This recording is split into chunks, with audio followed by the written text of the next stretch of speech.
नमस्कार दोस्तों, daily current affairs के इस वीडियो लेक्चर में आप सभी का बहुत बहुत स्वागत है। यदि आपको वीडियो पसंद आता है तो आप इसे लाइक अवश्य करें ताकि ऐसे ही वीडियो हम आपको उपलब्ध करा सकें। तो चलिए स्टार्ट करते हैं हम अपना आज का वीडियो। हमारा पहला प्रश्न है कि भारतीय रेलवे ने सुरक्षा के लिए किस नाम से ड्रोन आधारित निगरानी प्रणाली लॉन्च की है? तो भारतीय रेलवे ने निंजा नाम से ड्रोन आधारित निगरानी प्रणाली है जो वो लॉन्च की है।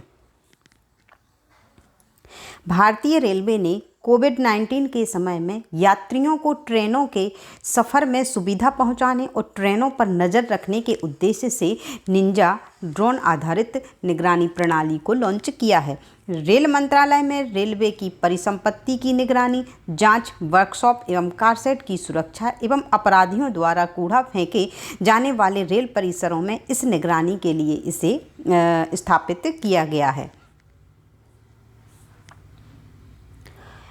किस देश ने सफलतापूर्वक ऑप्टिकल रिमोट सेंसिंग उपग्रह जियोफैन 905 लॉन्च किया है? तो ये किया है चीन ने। किसने किया है? चीन ने। चीन ने जियोकान सैटेलाइट लॉन्च सेंटर से नया ऑप्टिकल रिमोट सेंसिंग उपग्रह जियोफैन 905 लॉन्च किया है। चीन ने इस ऑप्टिकल रिमोट सेंसिंग उपग्रह को लॉन्ग मार्च 2D रॉकेट के द्वारा सफलतापूर्वक स्थापित किया है। यह जो उपग्रह है वो पृथ्वी पर वस्तुओं का पता लगाने एवं उसकी सतह और वायुमंडल एवं महासागर की निगरानी हेतु स्थापित किया गया है। किसके द्वारा? चीन के द्वारा। उपग्रह जियोफैन 905 को चीन के द्वारा स्थापित किया गया है। किस राज्य सरकार ने जनजातीय बच्चों को उनकी मातृभाषा में पढ़ाने के लिए नमथ वसई कार्यक्रम चलाया है? ये चलाया है केरल राज्य सरकार के द्वारा। किसके द्वारा चलाया गया है? केरल सरकार के द्वारा। नमथ वसई कार्यक्रम को समग्र शिक्षा केरल द्वारा कार्यान्वित किया जा रहा है। इस कार्यक्रम ने आदिवासी बच्चों के लिए घर पर ही शिक्षा की जरूरत को महसूस करके सैकड़ों आदिवासी बच्चों को उनकी ऑनलाइन कक्षाओं से जोड़े रखने में सफलता पाई है। और इस कार्यक्रम के अंतर्गत समग्र शिक्षा केरल ने विशेष रूप से 50 लैपटॉप वितरित किए हैं तथा प्री रिकॉर्डेड कक्षाएं एक यूट्यूब चैनल के माध्यम से संचालित की जा रही हैं नमथ वसई कार्यक्रम के अंतर्गत। नुआखाई निम्नलिखित में से किस राज्य का वार्षिक फसल उत्सव है? तो ये जो नुआखाई है ये है ओडिशा राज्य का। किस राज्य का वार्षिक फसल उत्सव है? ओडिशा राज्य का। नुआखाई ओडिशा में एक वार्षिक फसल उत्सव है जिसे मौसम के नए चावल का स्वागत करने के लिए मनाया जाता है। गणेश चतुर्थी के एक दिन बाद मनाया जाने वाला नुआखाई पश्चिमी ओडिशा और झारखंड के सिमडेगा के पड़ोसी इलाकों में सबसे शुभ और महत्वपूर्ण सामाजिक त्यौहार माना जाता है और यह 23 अगस्त 2020 को पूरे ओडिशा में मनाया गया। जो नुआखाई है इसमें से नुआ जो शब्द है उसका अर्थ होता है नए और खई शब्द का अर्थ होता है भोजन। तो ये जो नुआखाई वार्षिक फसल उत्सव है ये ओडिशा राज्य का एक उत्सव है, वार्षिक फसल उत्सव। सड़क परिवहन और राजमार्ग मंत्री नितिन गडकरी ने अगस्त 2020 में किस राज्य में 35 राजमार्ग परियोजनाओं का शिलान्यास और उद्घाटन किया? तो ये किया है मध्य प्रदेश में। कहाँ पर किया गया है? मध्य प्रदेश में। सड़क परिवहन और राजमार्ग मंत्री नितिन गडकरी ने 25 अगस्त 2020 को मध्य प्रदेश में 35 राजमार्ग परियोजनाओं का शिलान्यास और उद्घाटन किया। सड़क की कुल लंबाई 1139 किलोमीटर होगी जिसमें 9400 करोड़ रुपए का निर्माण मूल्य शामिल किया गया है और ये सड़कें राज्य में बेहतर कनेक्टिविटी सुविधा और आर्थिक विकास को बढ़ाएंगी। तो 35 राजमार्ग परियोजनाओं का शिलान्यास कहाँ किया है? जो हमारे सड़क परिवहन और राजमार्ग मंत्री नितिन गडकरी हैं, इन्होंने मध्य प्रदेश में इसका उद्घाटन किया है। सिक्किम के नामची में किस भारतीय फुटबॉल टीम के पूर्व कप्तान के नाम पर एक स्टेडियम का नाम रखा जाएगा? ये हैं वाईचुंग भूटिया।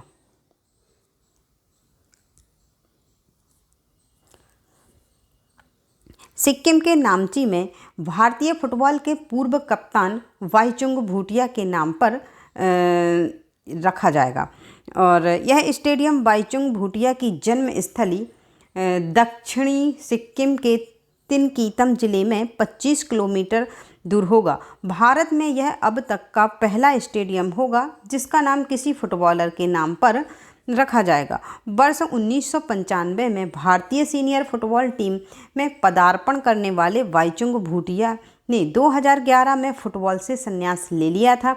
उन्हें साल 1998 में अर्जुन अवार्ड और 2008 में पद्मश्री पुरस्कार मिल चुका है।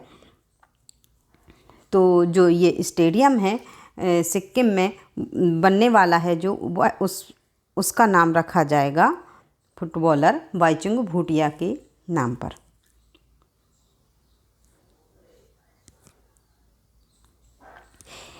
किस राज्य में भारत के सबसे लंबे नदी रोपवे का उद्घाटन किया गया है? ये जो सबसे लंबे नदी रोपवे का उद्घाटन किया गया है वो किया गया है असम राज्य में। कहाँ पर? असम राज्य में।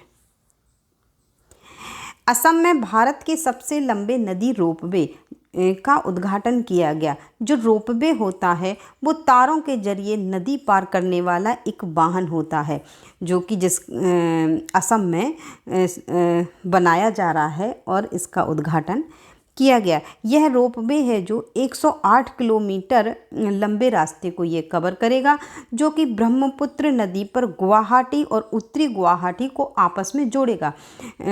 इस रोपवे का संचालन गुवाहाटी के कचहरी घाट से उत्तरी गुवाहाटी के डोल गोविंदा मंदिर के बीच में किया जाएगा।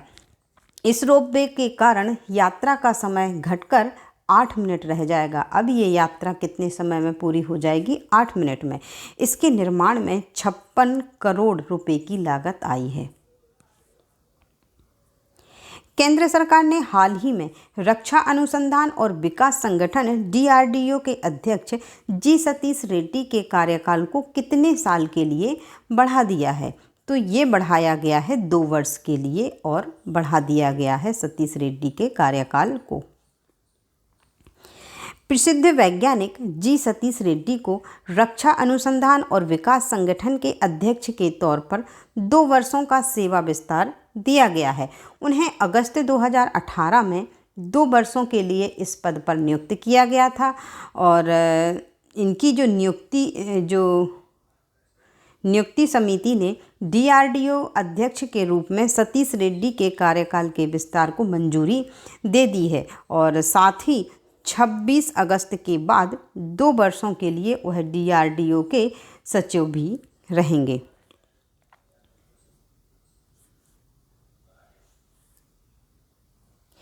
दिल्ली अल्पसंख्यक आयोग का चेयरमैन किसे नियुक्त किया गया है? तो दिल्ली अल्पसंख्यक आयोग का जो चेयरमैन है वो नियुक्त किया गया है जाकिर खान को। किसे नियुक्त किया गया है? जाकिर खान। जाकिर खान को दिल्ली अल्पसंख्यक आयोग का चेयरमैन नियुक्त किया गया है। दिल्ली अल्पसंख्यक आयोग के चेयरमैन डॉक्टर जफरुल इस्लाम का कार्यकाल खत्म होने के बाद जाकिर खान को नया चेयरमैन बनाया गया है। अल्पसंख्यक आयोग के जो चेयरमैन का कार्यकाल है वो 3 वर्ष का होता है। पहले यह 5 वर्ष का होता था परंतु अब यह कितने वर्ष का होता है? 3 वर्ष का। हाल ही में लॉन्च पुस्तक गैस्ट्रिक कैंसर के लेखक कौन हैं? तो जो ये पुस्तक है गैस्ट्रिक कैंसर, इसके लेखक हैं डॉक्टर अशोक के वैद। केंद्रीय मंत्री जितेंद्र सिंह ने कैंसर पर आधारित पुस्तक गैस्ट्रिक कैंसर का विमोचन किया है। इस पुस्तक को डॉक्टर अशोक के वैद द्वारा लिखा गया है और इस पुस्तक को स्प्रिंगर हेल्थ केयर एजुकेशन द्वारा प्रकाशित किया गया है। अशोक के वैद्य को चिकित्सा के क्षेत्र में वर्ष 2009 में पद्मश्री से सम्मानित किया गया था। उन्होंने 3 दिवसीय ऑन्कोलॉजी वर्चुअल सम्मेलन में इस पुस्तक को लॉन्च किया था। आज का वीडियो करते हैं हम यहीं पर समाप्त और मिलते हैं अपने कल के वीडियो में। यदि आपको वीडियो पसंद आता है तो आप इसे लाइक अवश्य करें। वीडियो देखने के लिए आपका बहुत बहुत धन्यवाद।